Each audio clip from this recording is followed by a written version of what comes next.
Meu nome é Renato Matos Marques, sou aluno do MBA da Fundação Getúlio Vargas, em Gestão Empresarial, aqui da turma de Santos.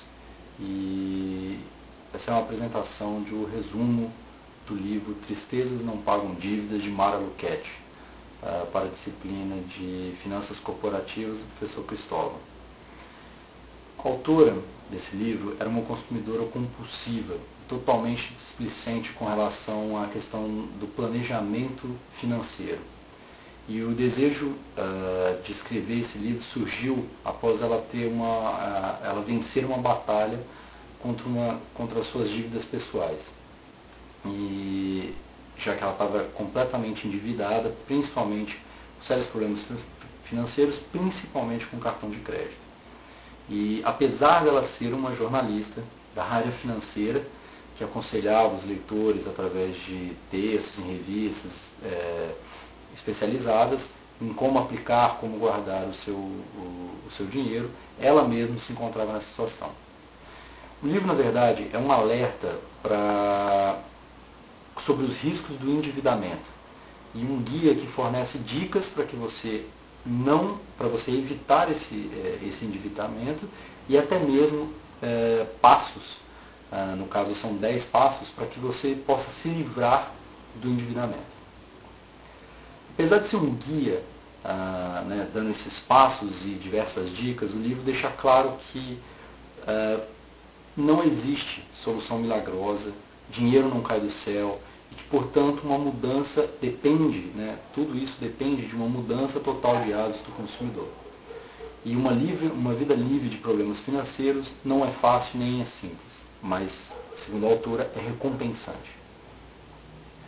Segundo ela, a história do país, recheada com seus problemas de inflação, instabilidade econômica, todo esse histórico levou o consumidor brasileiro a um total despreparo com relação ao planejamento financeiro e fazendo com que aqueles que não têm um problema financeiro sejam a exceção e a regra sejam a grande maioria, sejam aqueles que possuem problemas financeiros.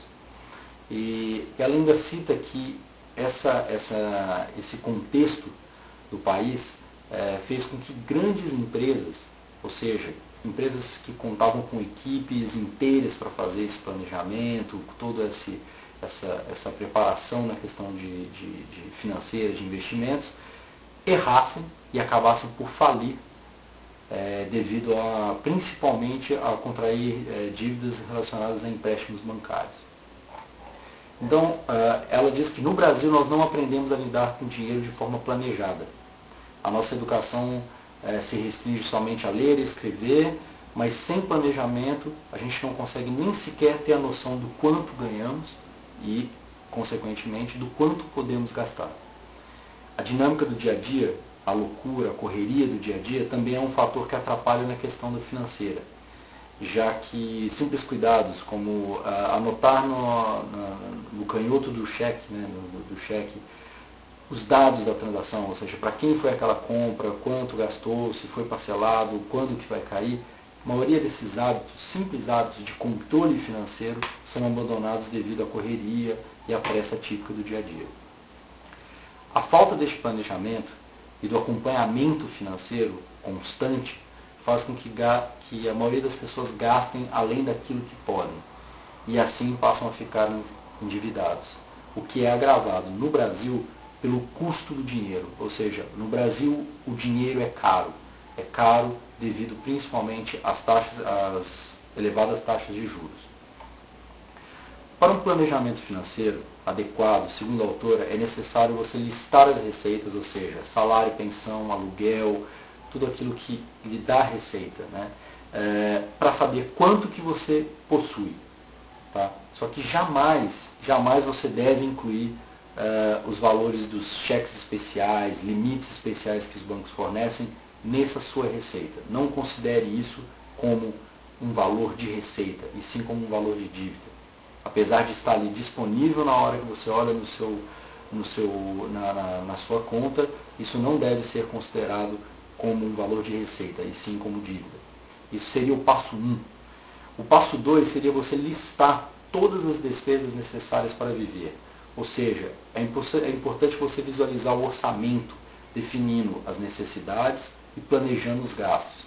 Assim como as empresas fazem nos balanços internos, comparando as receitas versus as despesas, a fim de avaliar o andamento dos negócios. Isso é importante também para o consumidor, para o indivíduo, para a pessoa física, não a empresa. Depois, o terceiro passo seria: subtraia o total das despesas do total das receitas e veja qual que é o valor que restou. Tá? Caso você esteja tendo prejuízo, ou seja, esteja negativo esse valor, você deve ser mais criterioso nas suas despesas e avaliar, por exemplo, se dá para reduzir alguma conta de telefone, se você consegue manejar esse dinheiro de alguma forma para que você tente diminuir essa dívida ou até mesmo, quem sabe, sanar esse prejuízo, acabar totalmente com esse prejuízo.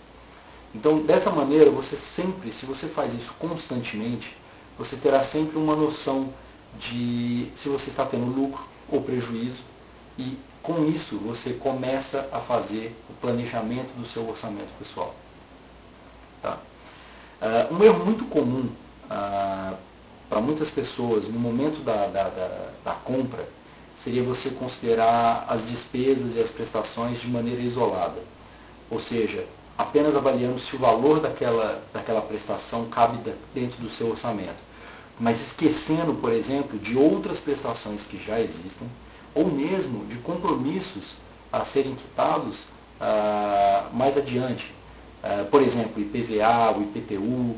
Então não adianta você, por exemplo, fazer um parcelamento de uma dívida em 3 prestações, sendo que essa terceira prestação vai coincidir com o seu pagamento do IPVA, do IPTU, e você não vai ter aquele dinheiro para cumprir. Tá? Então, outra coisa que também é comum nesse planejamento, um outro erro comum do planejamento, é esquecer de considerar os gastos básicos. Então você muitas vezes lembra da conta a pagar, você lembra do aluguel, você lembra de todos esses gastos mais palpáveis, mas você esquece muitas vezes de gastos como transporte, o supermercado, ou seja, aqueles gastos básicos necessários para se viver. O planejamento deve atentar principalmente para eventos de grande valor. Então, por exemplo, na aquisição de casas, carros, pois o erro de planejamento nestes momentos, com esses eventos, geralmente são aqueles que levam à quebra e devido ao valor que está envolvido nessas compras, nessas aquisições.